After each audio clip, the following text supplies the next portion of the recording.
મારું નામ પીએસઆઈપી ઘરિયા Jahangirpura police station Surat શહેર.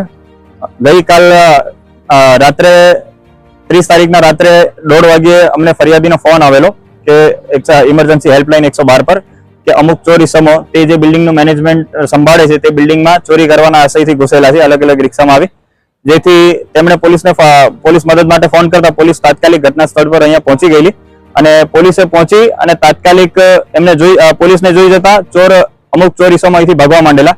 જે ઇસ્કોન ઝુંપડપટ્ટી હળપતિવાસ ઝુંપડપટ્ટી છે ત્યાં એ લોકો ભાગેલા હતા, જ્યાંથી સ્થાનિક લોકોની મદદથી પોલીસે તેમને પકડી પાડેલા હતા અને ત્યારબાદ અમુક ઇસમો આ જ બિલ્ડિંગમાં ધાબા પર 9મા માળે ધાબા પર ટાંકીમાં છુપાઈ ગયેલા હતા. એમાં દરેક ફ્લોર પર સર્ચ હાથ ધરી પોલીસે તે ઇસમોને પકડી પાડેલા છે. આમ કુલ 8 આરોપી અને 4 બાળ કિશોરોની પોલીસે પકડી પાડેલા છે. તેમના વિરુદ્ધ ડિટેન કરી આગળની કાર્યવાહી હાથ ધરી છે. આરોપી અલગ અલગ જગ્યાના છે, મોટાભાગના અમરોલી આવાસના અને અમરોલી પાડા પર અને છાપરા ભાઠામાં રહેતા આરોપીઓ છે. અગાઉ તેમના એવા કોઈ રીઢા આરોપી નથી, પરંતુ તેઓનો ઈરાદો આ બિલ્ડિંગ હાલ બાંધકામ હેઠળ હોય અને બાકી હોય કામકાજ, જેથી અવાવરૂ જગ્યાનો લાભ મેળવી ત્યાંથી ઇલેક્ટ્રિકના વાયરો, તાંબાના પાઇપ, કળા આવી વગેરે સામગ્રી એને ચોરી લઈ જઈને ત્યારબાદ એને ભંગારમાં વેચીને એમાંથી પૈસા કમાણી કરવાનો એમનો ઈરાદો હતો.